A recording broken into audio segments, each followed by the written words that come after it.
Friends, आज अपने इस वीडियो लेक्चर में मैं आपसे जिस टॉपिक पे बात करूंगा उसका नाम है एनवायरमेंटल इश्यूज।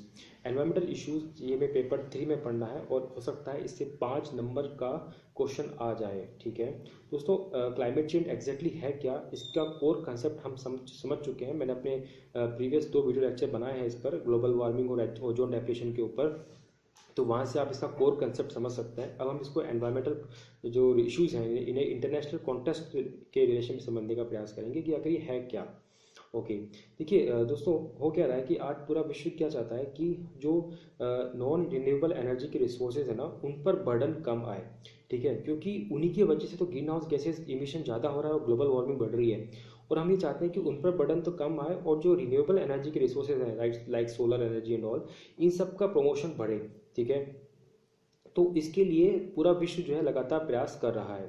ओके, देखिए ये जो इशू है एनवायरमेंटल इश्यूज, ये बेसिकली विकसित और विकासशील देशों के बीच में एक आपस में सब मुद्दा है। ये उन दो देशों के बीच में मुद्दा है। और जो विकासशील देश है ना, उनका जो लीडर है वो बना हुआ है हमारा भारत। ठीक है, तो इसमें हम बात करेंगे कि सबसे पहले कि भारत का डिप्लोमेटिक स्टैंड क्या है इस इशू को लेकर के। देखिए, डिप्लोमेट होने का मतलब होता है कि एक ऐसा व्यक्ति जो अपनी प्रायोरिटीज, अपने इंटरेस्ट को हमेशा ऊपर रख के चलता है और साम दाम दंड भेद लगा करके हमेशा अपने इंटरेस्ट और प्रायोरिटीज को फुलफिल करने का प्रयास करता है। मतलब जैसे कहते हैं ना कि सांप ही मर जाए और लाठी भी ना टूटे। ठीक है, देखिए दोस्तों, पहले क्या हुआ था। आज देखिए कॉप जो कॉप 21 हुआ, पेरिस एग्रीमेंट हुआ ना, उससे पहले क्या सिनेरियो था। उससे पहले भारत का स्टैंड था हिस्टोरिकल रेस्पॉन्सिबिलिटी वाला स्टैंड। मतलब भारत ये कहता था कि आज जो ग्लोबल वार्मिंग की समस्या ज़्यादा हो रही है ना, उसके लिए हिस्टोरिकली रेस्पॉन्सिबल है ये विकसित देश, जो कि हमसे बहुत पहले आज़ाद हुए। इन्होंने जो नॉन रिन्यूएबल एनर्जी रिसोर्सेज हैं उनका हद से ज़्यादा एक्सप्लोइटेशन किया। ये अमीर बने, पैसा कमाया, इनके पास सोफिस्टिकेटेड टेक्नोलॉजी आई और आज ये न्यूक्लियर एनर्जी, सोलर एनर्जी की एनर्जी प्रोड्यूस अच्छे से प्रोड्यूस कर सकते हैं। लेकिन हम तो अभी भी आज़ाद हुए हैं, तो हमारा जो सारा जो प्रोडक्शन है एनर्जी का, वो तो कोयले पर बेस्ड है ना। हम इनकी तरह इतने अमीर तो नहीं है ना। अगर इनको इतनी चिंता है हमारी, तो हमें भी टेक्नोलॉजी ट्रांसफर करें, हमें भी एक ग्रीन क्लाइमेट फंड बनाकर दें, ताकि हम भी अपने देश के अंदर जो रिन्यूएबल एनर्जी है उसको प्रमोट करें। तो भारत जैसे विकासशील पहले क्या होता था कि इसे विकसित देशों की हिस्टोरिकल रेस्पॉन्सिबिलिटी मानते चले आ रहे थे कि क्लाइमेट चेंज को कंट्रोल करना इन विकसित देशों की जिम्मेदारी है। ओके, लेकिन जब पेरिस एग्रीमेंट हुआ ना, तो भारत का स्टैंड चेंज हुआ। तो भारत ने ये स्टैंड क्यों चेंज किया, क्योंकि तब तक भारत को समझ में आ चुका था कि अगर ग्लोबल वार्मिंग होगा, क्लाइमेट चेंज होगा ना, तो उसका सबसे ज़्यादा नेगेटिव इम्पैक्ट हम पर होगा, इन विकसित देशों पर नहीं होगा। क्योंकि हमारी जो इकोनॉमी है वो तो एग्रेरियन बेस्ड इकोनॉमी है। हमारी जीडीपी में सबसे कम कंट्रीब्यूशन एग्रीकल्चर का, बट एम्प्लॉयमेंट में सबसे ज़्यादा योगदान बर्डन इन एग्रीकल्चर सेक्टर का। तो हम तो ज़्यादा नुकसान हमें होगा। तो भारत ने इस समस्या को समझते हुए अपना स्टैंड चेंज किया और कहा कि आज से ये हिस्टोरिकल रेस्पॉन्सिबिलिटी नहीं, कॉमन बट डिफ्रेंशिएटेड रेस्पॉन्सिबिलिटी के नाम से जानी जाएगी।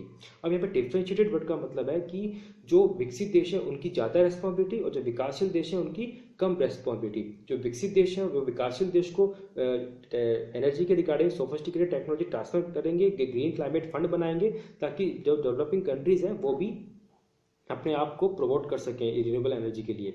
ओके, लेकिन बाद में भारत को फिर समझ में आया कि यार ये डिफरेंशिएटेड वर्ड भी गलत है, क्यों ना इसको हम कॉमन रेस्पॉन्सिबिलिटी मान लेते हैं। मतलब विकसित और विकासशील देश हैं, दोनों की बराबर जिम्मेदारी इस एनवायरनमेंट को कोप अप करने के लिए, सब दोनों की बराबर रेस्पॉन्सिबिलिटी। तो आज हमारा जो डिप्लोमेटिक स्टैंड है ना, आफ्टर पेरिस एग्रीमेंट, हम कॉमन रेस्पॉन्सिबिलिटी की बात करते हैं। देखिए, कहाँ हम पहले हिस्टोरिकल रेस्पॉन्सिबिलिटी की बात कर रहे थे, आज हम कॉमन रेस्पॉन्सिबिलिटी की बात पर आ चुके हैं। और भारत जैसे कई विकासशील देश अपने स्तर पर एनवायरमेंटल जो ग्लोबल चेंजेस है, वार्मिंग है, उसको कंट्रोल करने के प्रयास लगातार करते आ रहे हैं। ओके, अब बात कर लेते हैं कि what is Paris agreement, what is COP 21। दोस्तों, कॉप 21 के आने से पहले है ना, 1997 में क्योटो प्रोटोकॉल आया था। क्योटो प्रोटोकॉल में ये तय किया गया था कि क्योटो जापान का शहर है, उसमें तय किया गया था कि जो ग्रीन हाउस गैस का इमिशन है ना, वो 1990 के लेवल से हम 5% रिडक्शन पर ला देंगे। ओके, लेकिन इस क्योटो प्रोटोकॉल को आने में तो 8 साल लग गया और 2005 में इम्प्लीमेंट हुआ था। तो इसी क्योटो प्रोटोकॉल को रिप्लेस करने के लिए कॉप 21 पेरिस एग्रीमेंट लाया गया है। पेरिस एग्रीमेंट को लागू होना है सन 2020 से, और इसमें हम बेसिकली 2 टारगेट लेकर चल रहे हैं। पेरिस एग्रीमेंट ये कहता है कि 2030 तक सारा का सारा जो विश्व है वो अपनी टोटल एनर्जी प्रोडक्शन का 35% एनर्जी रिन्यूएबल एनर्जी से प्रोड्यूस करेगा। ठीक है। और सेकंड, जो ग्लोबल टेम्परेचर है हमारा, उसे हम प्री इंडस्ट्रियलाइजेशन फेज के टेम्परेचर से 1.5 से 2 डिग्री सेल्सियस बिलो रखेंगे, इससे ज़्यादा नहीं होने देंगे। ये हमारा दो इसमें बेसिकली टारगेट है, ठीक है। और भारत भी पेरिस एग्रीमेंट को एक्सेप्ट कर चुका है, लेकिन बाद में बाद में जो है लगातार जितने भी जो COP 22-23 हुए थे ना, उसमें पेरिस एग्रीमेंट को लेकर यूनानिमस डिसीजन नहीं हो पाया कि सब इसको एक्सेप्ट करे कि नहीं। अमेरिका तो खुद इसमें बाहर हो गया था एक बार तो, ठीक है। तो अभी रिसेंटली IPCC की जो रिपोर्ट आई है, इंटर गवर्नमेंटल पैनल और क्लाइमेट चेंज, उसने ये कह दिया है कि जो ग्लोबल टेम्परेचर है वो 1.5 डिग्री सेल्सियस बढ़ चुका है। देखिए ये इसकी रिपोर्ट थी, ओके। तो अब देखिए हम अभी से बात कर लेते हैं what is India's effort regarding climate change. Bharat के क्लाइमेट चेंज के कोप अप करने के लिए भारत के क्या एफर्ट्स हैं, अब भारत अपने स्तर पे क्या एफर्ट कर रहा है, अब हम उसकी बात करेंगे। देखिए सबसे पहला भारत का बड़ा एफर्ट तो है इंटरनेशनल सोलर अलायंस, जिसे हमने फ्रांस के साथ कोलिब्रेट करके बनाया है। उसका हेडक्वार्टर हरियाणा में गुड़गांव के अंदर है ना। गुड़गांव को गुरुग्राम बोल रहे हैं ना आजकल तो, योगी जी सबके नाम बदल रहे हैं ना। ये इसका नाम योगी नहीं बदला, योगी जी ने नहीं बदला है, योगी जी ने बदला है क्या, एक बार कमेंट बॉक्स में बताना मुझको, है ना। तो ISA जो है इंटरनेशनल सोलर अलायंस, ये बहुत बड़ा इनिशिएटिव है और इसकी कंप्लीट ABCD गूगल से आप पढ़ लीजिएगा, ठीक है। इसके मोटो क्या है, कितने कंट्रीज इसमें इंक्लूडेड हैं, उसके टारगेट्स क्या है, ये देख लीजिएगा अच्छे से। अब देखिए भारत है ना थोड़ा सा इस एग्रीमेंट को साइन करने के बाद थोड़ा सा ओवर एक्साइटेड हो गया, अति उत्तेजित हो गया भारत। तो भारत ने कह दिया कि हम 35 नहीं, हम तो 40% जो है हमारी टोटल एनर्जी का 40% रिन्यूएबल एनर्जी से रिप्लेस कर देंगे, ओके। फिर भारत ने नेक्स्ट जो एफर्ट दे रहा है भारत, वो है हमारा national plan for climate change. National plan for जो क्लाइमेट चेंज है ना हमारा, ये 8 प्रोग्राम्स का एक तरह का अम्ब्रेला प्रोग्राम है, जिसमें हम ऑर्गेनिक फार्मिंग, सस्टेनेबल एनर्जी की बात कर रहे हैं, एनर्जी कंजर्वेशन की बात कर रहे हैं, राइट। इसमें हम जो हमारे जो हिमालय का जो इकोसिस्टम है, स्पेशली नॉर्थ ईस्ट हिमालय का जो हमारा इकोसिस्टम है, उसके बैलेंस की हम बात कर रहे हैं। दोस्तों हमारे बेसिकली 2 हॉट स्पॉट हैं बायोडाइवर्सिटी के, तो western coast and north east Himalaya. तो नॉर्थ ईस्ट हिमालय जो है इस वक्त इकोलॉजिकल इम्बैलेंस से काफ़ी समस्या से जूझ रहा है, तो उसको भी हमें बैलेंस करना है। तो ये हम बात कर रहे हैं इसमें national plan for climate change के अंदर। इसके अलावा हमने प्रधानमंत्री उज्ज्वला योजना हमने शुरू कर रखी है। प्रधानमंत्री उज्ज्वला योजना हम सब जानते हैं, जिसमें जो हमारे ग्रामीण में जो महिलाएं हैं वो चूल्हे से पहले खाना बनाती थी ना, और ईंधन के रूप में लकड़ी का यूज़ करती थी, जिससे उनके फेफड़े भी खराब होते थे और वायुमंडल में कार्बन डाइऑक्साइड गैस भी जाया करती थी, तो इनको लंग डिजीजेज ना हो। देखिए एक लंग डिजीज में बेसिक बहुत इंपॉर्टेंट डिजीज होती है COPD, chronic obstructive pulmonary diseases, ठीक है। ये बहुत बड़ा कंट्रीब्यूशन दे रही है नॉन कम्युनिकेबल डिजीज को फैलाने में, स्प्रेड करने में। तो उससे कोप अप किया जा रहा है इस प्रधानमंत्री उज्ज्वला योजना के थ्रू, और एनवायरनमेंट को भी कंट्रोल किया जा रहा है। नेक्स्ट है उजाला योजना, उन्नत ज्योति अफोर्डेबल LED लाइट स्कीम, जिसमें हम एनर्जी कंजर्वेशन, एनर्जी एफिशिएंसी को बढ़ावा दे रहे हैं। अपने स्ट्रीट लाइट, रोड लाइट्स को हम LED बल्ब्स जो बिजली बचाते हैं उनसे हम इनको रिप्लेस कर रहे हैं। और वहीं देखिए हमने जो है एक Jawaharlal Nehru national solar mission हमने बनाया हुआ है, जिसमें हमने 100 गीगावाट सोलर एनर्जी प्रोड्यूस करने का हमने टारगेट लिया है। वैसे तो 2022 तक हमारा 175 गीगावाट रिन्यूएबल एनर्जी प्रोड्यूस करने का हमारा टारगेट है, जिसमें कि हम 100 गीगावाट तो सोलर एनर्जी है, 60 गीगावाट विंड एनर्जी है, और बाकी 15 gigawatt biogas, biomass, thermal, tidal energy है ना, उनकी बात कर रहे हैं, फिर जियो थर्मल, है ना, ओके। नेक्स्ट देखिए इसमें क्या पॉइंट आता है दोस्तों, अभी इस वक्त है ना COP 24 का आयोजन हो चुका है 2 से 15 दिसंबर 2018 को पोलैंड के शहर कैटोवाइस में, ठीक है। पोलैंड का शहर है कैटोवाइस, वैसे पोलैंड की कैपिटल है वॉर्सॉ, राइट। जो सलमान खान की मूवी है ना किक मूवी, वो पोलैंड की कैपिटल वॉर्सॉ में फिल्माई गई है, उसमें पोलैंड का बहुत जिक्र है। तो इस बार जो COP 24 का आयोजन है ना वो कैटोवाइस में हुआ है, तो इसे हम कह रहे हैं कैटोवाइस क्लाइमेट चेंज कॉन्फ्रेंस, इसको कह दिया गया है, ओके। इस COP 24 में ना भारत का डेलीगेशन गया था ना, वो गया था हमारे पर्यावरण मंत्री डॉक्टर हर्षवर्धन जी की लीडरशिप में गया था।